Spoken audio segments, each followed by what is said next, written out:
Pending జీతాలు చెల్లించాలని demand చేస్తూ విశాఖ ఉక్కు కార్మికులు, ఉద్యోగులు అర్ధనగ్న ప్రదర్శన నిర్వహించి తీవ్రస్థాయిలో నిరసనను తెలియజేశారు. జీతాలు లేకపోతే పండగ ఎలా చేసుకోవాలంటూ కూటమి ప్రభుత్వాన్ని నిలదీశారు. ఈ దౌర్భాగ్య పరిస్థితికి కూటమి ప్రభుత్వమే కారణమని మండిపడుతున్నారు కార్మికులు. ఇది పండుగ రోజు నాడు విశాఖలో కనిపించిన ఆకలి కేకల దృశ్యాలు. తక్షణమే బకాయిలు చెల్లించాలని కార్మికులు, ఉద్యోగులు నినదించారు.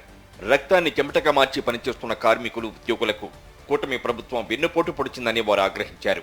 టీడీపీ, బీజేపీ, జనసేన పార్టీలకు సిగ్గులేదని, ఎన్నికలకు ముందు స్టీల్ ప్లాంట్ను కాపాడతామన్న వారు పాలనలోకి వచ్చిన తర్వాత ఆ హామీని బంగాళాఖాతంలో కలిపేశారని కార్మికులు ధ్వజమెత్తారు. ఈ ప్లాంట్ లో ప్రొడక్షన్ తీసి 2000 కోట్ల రూపాయలు అమ్మకాలు జరిపినటువంటి ఈ స్టీల్ కార్మికులకి 4 నెలల నుండి జీతాలు లేకుండా ఈ యొక్క ప్రభుత్వాలు చేస్తూ ఉన్నాయి. ఏదైతే పేమెంట్ ఆఫ్ వేజెస్ యాక్ట్ ప్రకారం ప్రతి నెల కూడా 10వ తారీఖు లోపు జీతాలు ఇవ్వాల్సినటువంటి బాధ్యతను కూడా మర్చిపోయి ఈరోజు ప్రభుత్వాలు వ్యవహారం అనేది చేస్తూ ఉన్నాయి. ఈరోజు 1,00,000 మంది ఉన్నటువంటి విశాఖపట్నం స్టీల్ ప్లాంట్లో ఉన్నటువంటి 4 నెలల నుండి జీతాలు లేక అల్లమో రామచంద్ర అనే బ్రతికే పరిస్థితిని ఎవరు కల్పించారు? ఈ కూటమి ప్రభుత్వం, అలాగే కేంద్రంలో ఉన్నటువంటి బీజేపీ ప్రభుత్వం కాదా అని నేను ప్రశ్నిస్తూ ఉన్నాను. ఇప్పటికైనా సిగ్గు తెచ్చుకోండి.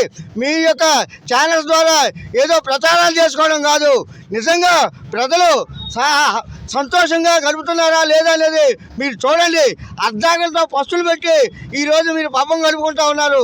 వీళ్ళ యొక్క ఉసురు తగిలితే మీ యొక్క ప్రభుత్వాలు నాశనం అయిపోవడం ఖాయమని చెప్పి కూడా ఈ ప్రభుత్వాలకి హెచ్చరిక చేస్తూ ఉన్నాను. ఎందువల్లంటే స్టీల్ ప్లాంట్ కార్మికులు ఏం పాపం చేశారు? ప్రొడక్షన్ తీయడమే తప్ప, 100% మించి ప్రొడక్షన్ తీయడమే తప్ప అని నేను అడుగుతా ఉన్నాను. కానీ ఈ ప్రభుత్వాలకి సిగ్గు అనేది ఉంటే తక్షణమే ఈ యొక్క కార్మికులకి 4 నెలల జీతాలు చెల్లించాలి. అలాగే ఈ ప్లాంట్ని ప్రభుత్వ రంగంలో కొనసాగించేదానికి చర్యలు తీసుకోవాలి.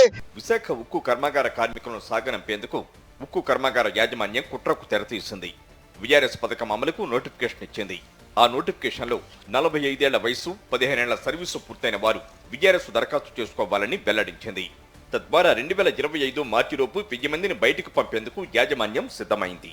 ఈ నేపథ్యంలో ఒక పక్క పేరుకుపోతున్న బకాయిలు, మరో పక్క అగమ్య గోచరంగా మారిన భవిష్యత్తు కారణంగా కార్మికులు, ఉద్యోగులు తీవ్ర ఆందోళనలో కూరుకుపోయారు. ప్రతిరోజు ఏదో ఒక రూపంలో నిరసన తెలుపుతూనే ఉన్నారు. అయినా కూటమి ప్రభుత్వానికి చీమ కుట్టినట్టుగా కూడా లేదని మండిపడుతూ ఉద్యమాన్ని కార్మికులు ఉధృతం చేశారు.